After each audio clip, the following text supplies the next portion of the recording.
Can you imagine in your mind's eye a beautiful island, crystal clear waters teeming with fish, palm trees and coconuts on a secluded beach, and sunsets that are the beautiful paintings of God? Now imagine that this tiny island is home to less than 300 people and is so small it barely even shows up on a map. The island of Nukuoro is quite literally one of the most remote places on the entire planet.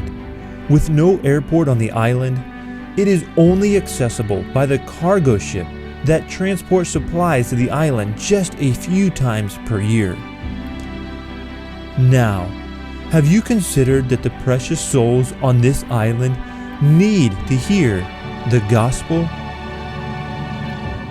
Missionaries Jack and Melinda Peeler did not allow the distance from home or the lack of modern conveniences to stop them from obeying God's command to take the gospel to the uttermost.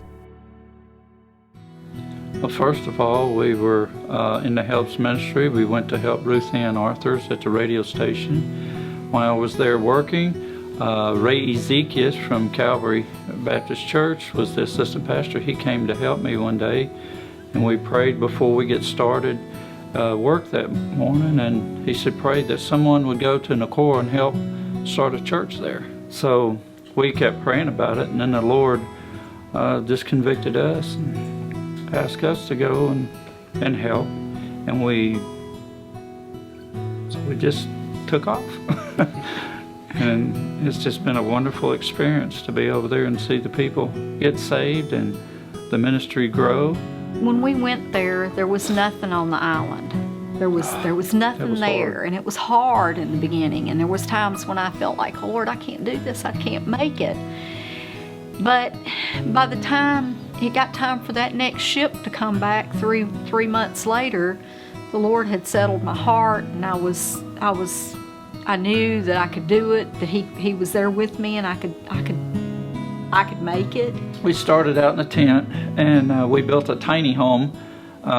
It's very basic, but it really meets our needs, and we have everything that kind of modern convenience has. I mean, we have, a shower, we have a little kitchenette in it, we have a table in it, we have 2 desks, we have a bed, fans, lights, all solar. So it's a little off-grid, but it's very comfortable.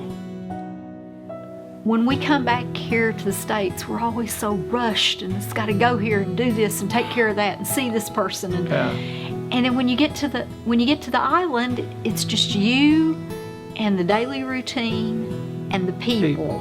And you have a lot more work to do, but yet you got more time to just be with people. We didn't even know Nukuoro existed until 2010. Yeah. And since we found out about Nukuoro, God put it on our hearts, and we just couldn't get away from it. Had to go. And here we're back in the States. Wanting to go back. Wanting to go back. Wanting to get back. A nice house with air conditioning, a grocery store down the road, but yet we're wanting to go back so bad. We're chawing at the bit. At the time we were there's 233 people, and 41 have accepted Christ as their Savior. And we've started Bible studies. We've started a Wednesday night service and Sunday services, a kids club. We do an evening service on Tuesday. We want to get back and do a men's Bible study and teen Bible study. We have a local NAS that we're having our services on Sunday on our island, which when we first started out it was a tarp, and now it's more substantial, and the people see it as their church building. I'm encouraged by the ladies' Bible study that we have on Thursday afternoons. We have a ladies' Bible study. We've got a few ladies that are becoming very faithful, and they drink it in. They want to know more about the Lord, and so we're just excited to see that door open up. I enjoy teaching the ladies, and they enjoy learning. they're just so open, and they're excited that somebody's over there willing to show them the truth. And it's just amazing. It's so amazing because we were in this helps ministry and we would go and build things, but as far as working one-on-one with people, Yeah. we didn't have that experience, that joy. And going over there now and being with them, it's just, Yeah. it's overwhelming. It touches your heart in a whole different avenue that you've never experienced. It's hard to imagine, but here you've got this little tiny speck of land out in the middle of the Pacific Ocean. 1 square mile of land. If you take all the little islets and push them together, it's just 1 square mile of land. Just over 230 people or so living on there. And yet God's concerned about that one little speck. Those people are important. They're just as important as the people here in the United States. They're just as important as the people anywhere else in the world, and God cares about them. Remember the couple that came from Fiji? They sailed all the way to Nukuoro just to see the white people on the island. And they asked us why. And I said, because we want to give the gospel out. Because these people are dying and going to hell every day.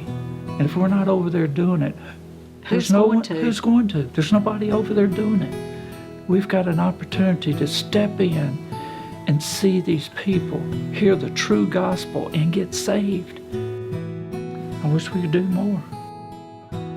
Our idea when we went there was to build something that would live on after us. We don't want the church to cease to be once we're not there anymore. We want this ministry to go on and a church to be established that would be indigenous, and that someday there would be a Nukuoran man that would be the pastor. So 30 years from now, we'll all be gone, and we want somebody else to be there that can carry on the work. 30 years. I'm not living 30 more years. But we need somebody to help us take it to the next level. And that's why we're making this video, because we don't know what else to do except to pray and let God, let Him touch somebody's heart out there and give them the joy of Nukuoro. What a blessing.